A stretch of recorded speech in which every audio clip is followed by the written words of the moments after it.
Ladies and gentlemen, crazy news. We already know it, but Sean Strickland verbally agreed to fight Alex Pereira in July at the UFC pay-per-view event. And this news, everybody's looking on what's next for Alex Pereira because there is a lot of solid guys in the middleweight division who's gonna fight next. But Sean Strickland, man, it's a wild move. Why? Because Sean Strickland is ranked number 4. He's potentially one fight away from a title match.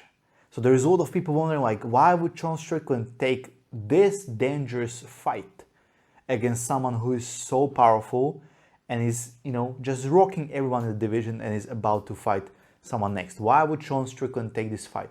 Well, there is 2 big points that I'm going to bring why Sean Strickland is taking this fight. First, and I think the biggest reason is he is about that life. He is one of those guys who's literally recording himself in a traffic accidents, talking like, "Hey, no knives, no guns, let's fight." To any stranger.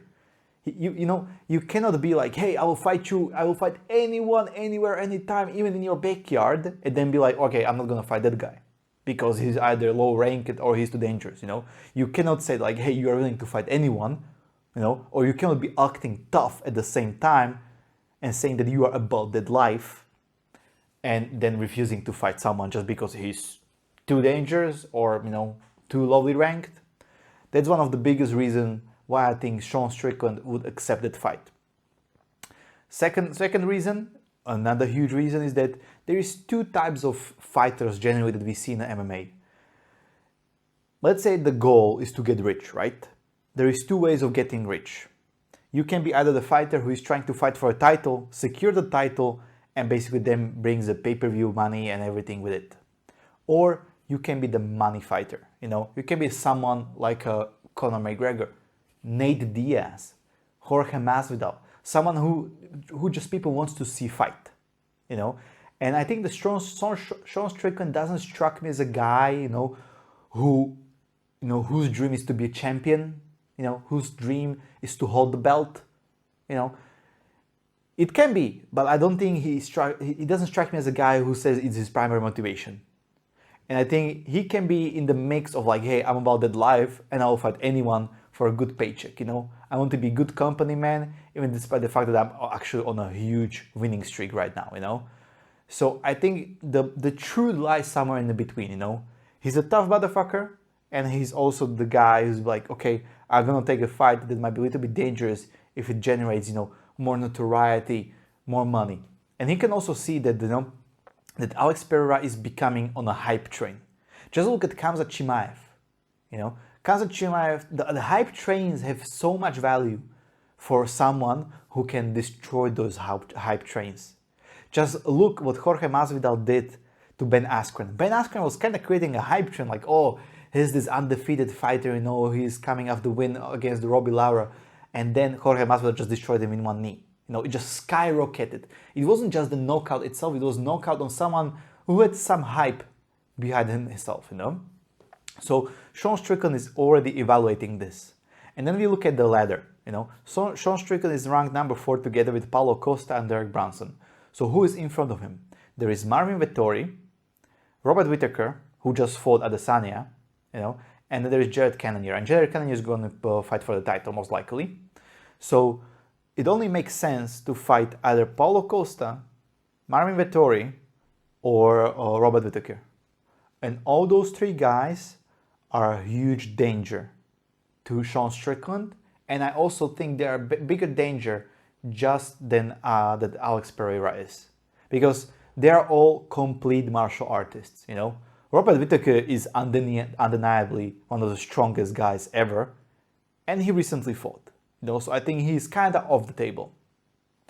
Then Marvin Vettori is a tough cookie for anyone, So I don't think that Sean Strickland is looking, into Marvin Vettori, also who can wrestle very well, Then we have Paulo Costa. No one knows what's going on with Paulo Costa, if he's making the weight or if he's going to light heavyweight or anything.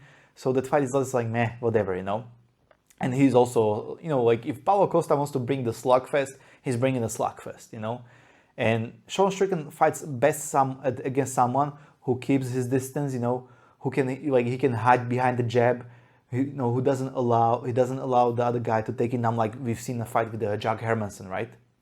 And Derek Brunson just fought and he got KO'd heavily, so I don't think he's gonna be up for a fight soon. And then behind there is only Jack Hermanson, who just fought Sean Strickland, So I think, and anyone behind them is just not a huge name for Sean Strickland to either catapult his career or to give him a title match. So I think that Alex Pereira makes perfect sense to fight him. Why? Because, first of all, he's a hype train. So if he defeats and derails the hype train, he can immediately jump to fight against for a title. And he's basically the biggest and the least dangerous name out of all those guys. Even though his skill set is very dangerous for Sean Strickland, But I believe that Sean Strickland is more complete martial artist.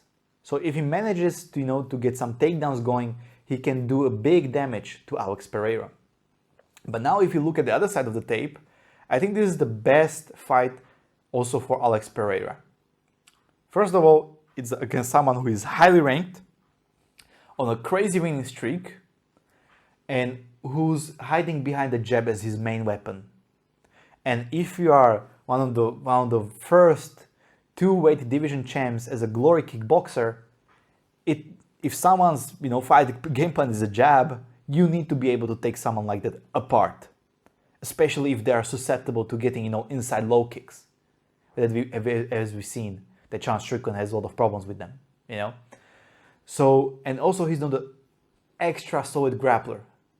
So it's like this fight kind of matches both, but Alex Pereira is slightly on the edge for this, because it's literally someone who is ranked the highest with the least amount of problems that can cause him. For Sean Strickland, it's almost the only fight that makes sense at this time besides Paulo Costa. I think Sean Strickland will have much tougher time with Marvin Vettori and Robert Whittaker rather than Alex Pereira. Because Robert Whittaker and Marvin Vettori are more complete fighters. I mean, we've seen that Robert Whittaker can take down Adesanya. So if Robert Whittaker can take down Adesanya, he can for sure take down Sean Strickland, Jack Hermanson has the biggest, even though he's one of the best wrestlers in the division, his biggest weakness is he doesn't know, how to go past that guard and past that jab. That was basically the tail of the night in that fight. But this fight can be a banger.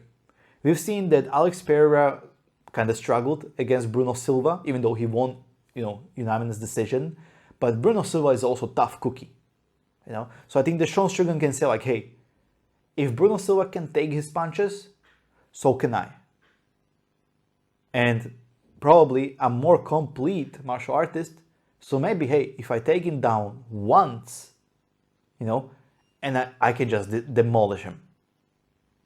Because Alex Pereira hasn't fought anyone with a good ground game yet. He fought some so-called wrestler from Greece, but it happened with the flying knee, so it was a very small name in the industry. So I think the Sean Strickland is going very confident into this fight, and Alex Pereira is getting the best case scenario for him and also for the UFC. Because let's not lie to ourselves, Alex Pereira versus Israel Adesanya and their third rematch would be biggest shit ever. Because Adesanya is already lapping the division like Kamaru Usman, so we are needing something, something to look forward to. And Sean Strickland against Adesanya might not be the best fight, because I think the Adesanya can very easily take Sean Strickland apart, and maybe that's why Sean Strickland is pivoting more towards money fights rather than trying to fight for the title. So, but this fight, man, I'm not gonna miss this fight, and it's gonna be one of those amazing fights. Honestly, I believe that Alex Pereira should be able to take Sean Strickland apart, because he's sort of one-dimensional, but he's tough motherfucker, and he's backing it up all the time. But I believe that also confidence, that it's on the Sean Strickland part. He's on a huge winning streak, he's a tough motherfucker, and he's going against someone who is just recently transitioning into MMA. So I think that Sean Strickland, if he prepares well, because there is a lot of time before July, if he prepares well and can introduce some of the ground game or maybe some takedown in the clinch, then he can make it a very long night for Pereira. So this fight is one of those fights that, man, I'm looking forward to it. I honestly think it's a prediction. I would do a prediction before the fight, if it, before in the week before the fight, to see after evaluating how people are approaching the fight. But what do you guys think? Do you think this fight makes sense for Sean?